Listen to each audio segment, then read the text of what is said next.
Atlanta, a sweltering morning. The courtroom was packed, the air thick and heavy, as if the outcome had already been decided.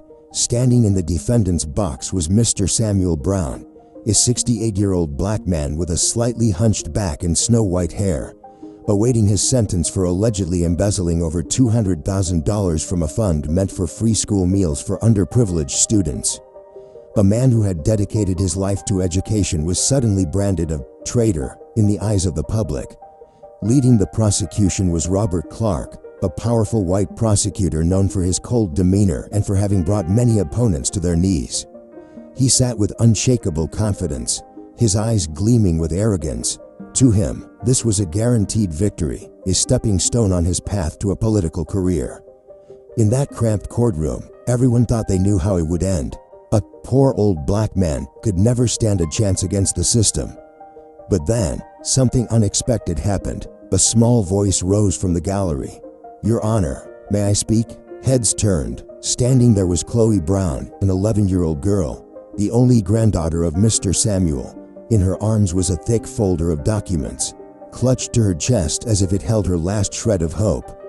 Murmurs erupted, and a few people snickered. What could a kid possibly know about the law? The judge frowned, ready to dismiss the interruption, but then he hesitated, because Chloe's eyes, bright and unwavering, were so resolute. They silenced the entire room. She did not tremble. She was not afraid. She quietly stepped forward, placed the stack of papers on the wooden desk, and looked the judge straight in the eye. At that moment, the whole courtroom seemed to stop breathing. No one saw a sixth-grade girl anymore. They saw a witness ready to stand up against a world of injustice. Chloe Brown, just 11 years old, had already known losses deeper than many adults would face in a lifetime. Her mother passed away from illness before Chloe even started elementary school. Her father walked out without a word. The only person left to care for her was her grandfather, Samuel Brown. But Samuel was more than a caretaker. He was Chloe's entire world. His life was tied to a struggling public school in the south of Atlanta, where he had spent 40 years teaching, building, and protecting generations of students like they were his own. To the kids, he was a teacher, a father, a grandfather. To the parents, he was one of the last pillars holding up a community in hardship. But now, all those decades of service were being wiped away by one cold indictment. He was accused of embezzling over $200,000, a fund meant to pay for free meals. The only trays of food many of those poor kids would see in a day. Facing him in court was Robert Clark, a white prosecutor with his eyes set on a Senate seat. For him, this case was not about the money. It was theater, a chance to prove he was a defender of justice, ready to take down anyone, even a 68-year-old man. Clark believed Samuel Brown would be an easy target, a black man with no wealth, no influence, and now, no defense attorney. The only lawyer who had agreed to take the case had dropped out, simply because Samuel could not afford to pay. To Clark, this trial was already won, but to Chloe, it was a death sentence for the only family she had left. She knew that if she stayed silent, her grandfather would be convicted, and if that happened, it would not just strip him of his honor, it would leave every child he had ever fought for with a deeper scar. So Chloe did something no one saw coming. She began gathering every piece of paper, every receipt, every small detail the adults had overlooked. For weeks, she spent hours alone in an empty classroom, scribbling notes, organizing documents by color, like a miniature detective chasing clues. And today, in that suffocating courtroom, Chloe stood, not as a helpless child, but as the last flicker of hope in what seemed like a hopeless trial. The murmurs had not yet died down when Chloe stepped forward, her small hands clutching the heavy folder. She held her head high and spoke clearly. "Your Honor, I am not a lawyer. I am just Mr. Brown's granddaughter. But I have something everyone needs to see." The courtroom scoffed. A few reporters shook their heads, expecting nothing more than a ridiculous moment. But when Chloe opened the folder, silence slowly took over. Inside were not childish doodles or messy scribbles. It was an entire system of organized evidence, original receipts, photocopies of financial reports, bank statements, and handwritten notes, all color-coded and neatly arranged. She took a deep breath and said, firmly, I'm not representing my grandfather legally. I just want to present the truth that the adults have missed." Chloe began pointing out details, transactions that appeared at the wrong time, numbers that did not match up, red flags the previous lawyer had never noticed. What shocked everyone was not just what she found, but how she explained it. This 11-year-old girl understood how to categorize evidence, cross-check bank statements, and even color-code the spending: red for suspicious expenses, blue for legitimate ones, yellow for transactions that needed verification. The courtroom was stunned. A 6th-grade girl, laying out her findings more logically than many adults ever could. Prosecutor Robert Clark scoffed, his arrogant voice cutting through the room. "Childish nonsense. These are just scribbles. This courtroom is not a kindergarten class." Chloe did not flinch. She lifted her chin and looked him straight in the eye, her voice calm and steady. "Maybe to you, this looks like child's play, but if these pieces of evidence are valid, then it does not matter whether they come from a child or an adult. They cannot be ignored." A long pause followed. The judge leaned forward, studying the documents with growing interest. The sneers and whispers stopped. People started paying attention, because in a room weighed down by prejudice, an 11-year-old black girl was doing the unthinkable, challenging the entire system with nothing but the truth. Chloe turned each page carefully. Her small hands trembled slightly, but her voice was firm and steady. "This is an invoice from a food supplier. On paper, they were fully paid to provide over 5,000 meals for underprivileged students. But the school kitchen never received a single shipment for 3 months."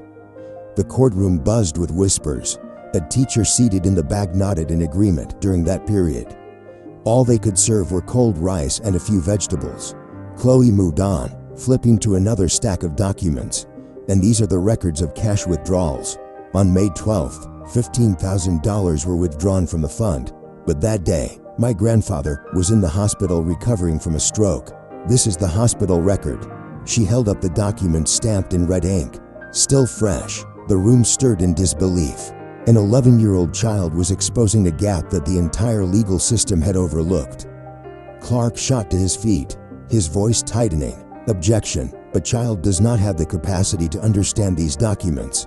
But the judge slammed his gavel, eyes stern. "Sit down, Mr. Clark. The court wants to hear what the girl has to say." Chloe did not stop. She pulled out photocopies of signatures. "This is the signature on the fund transfer form. And this is my grandfather's real signature, taken from years of payroll records. Do you see the difference?" She held the papers up for everyone to see. The handwriting on the transfer form was messy and rushed, completely different from the careful, neat signature of Samuel Brown. Clark began to sweat, but he still muttered through gritted teeth, "Child's play. No one's going to believe this." Chloe looked directly at him, eyes burning bright, and pulled out a small USB flash drive. "Then what about this?" Shock rippled through the courtroom as an audio recording played. The voice of a man rang out clearly. "Transfer the money to an outside account. That's an order. The funds will be used for a political campaign. Do not leave a trace." An uproar exploded in the courtroom. Chloe gripped her hands tightly, her voice shaking slightly but still loud enough for all to hear. The person giving that order was an official in the Department of Education. And the money did not just disappear, it went straight into Mr. Clark's campaign fund. All eyes locked onto the prosecutor. Clark's face turned red as he wiped the sweat off his forehead. He tried to object, but his voice no longer carried authority. The room was electric. People realized something profound. It was not Samuel Brown on trial anymore. It was the very system, powerful, corrupt, and deceitful, that was beginning to crumble. An 11-year-old child, armed with unwavering determination and an unthinkable intelligence, had uncovered a truth too many adults were too afraid to touch. The courtroom now felt like it might erupt. Some held their breath, others trembled with anger, but Chloe was not finished yet. She pulled out one final set of papers, bank statements. Her voice rang out, slow but razor sharp. "This is the final piece of evidence. $50,000 were transferred directly into an account under the name of Robert Clark." Her words struck like a hammer. The entire courtroom reeled. All eyes turned toward the once proud prosecutor. Clark jumped to his feet, shouting, "Lies! "This is a setup to destroy me." But the judge, face cold and unflinching, pounded the gavel. "This court is ordering an immediate investigation into the actions of Prosecutor Robert Clark." In that instant, everything flipped. The man who once held the fate of others in his hands was now the one being examined under the harsh light of public scrutiny. Reporters rushed forward, cameras flashing in rapid bursts. Clark flailed and yelled, but his words had lost their weight. Chloe's evidence was too clear, too precise to be ignored. The judge solemnly declared, "Based on the evidence presented, the court hereby drops all charges against Mr. Samuel Brown. This trial is concluded." The courtroom erupted. People wept. Applause thundered through the room, drowning out Clark's fading protests. Samuel Brown, the man who had spent a lifetime serving his community, stood up on trembling legs. He walked to his granddaughter and wrapped her in a tight embrace. Tears streamed down his aged but radiant face. "You saved me," he whispered, and in that moment, everyone understood. Justice does not always wear expensive suits or speak from behind polished podiums. Sometimes, it is sparked by the clear, unwavering voice of an 11-year-old girl. A few months after that explosive trial, the name Chloe Brown was no longer just that of an anonymous sixth grader from Atlanta. She was invited to speak at the National Children's Rights Conference. Standing on a grand stage, under dazzling lights, Chloe still spoke with the same clarity she had in court, firm, fearless, as if she had been born to speak up for what is right. Samuel Brown had his name cleared. The school once again bore the sign, Principal Samuel Brown, now gleaming brighter than ever. And with that justice restored, the struggling school where he had spent his life began to receive new support from the government, from charities, from strangers who believed in the power of truth. And Robert Clark, the once arrogant figure in the courtroom, now stood as a defendant himself.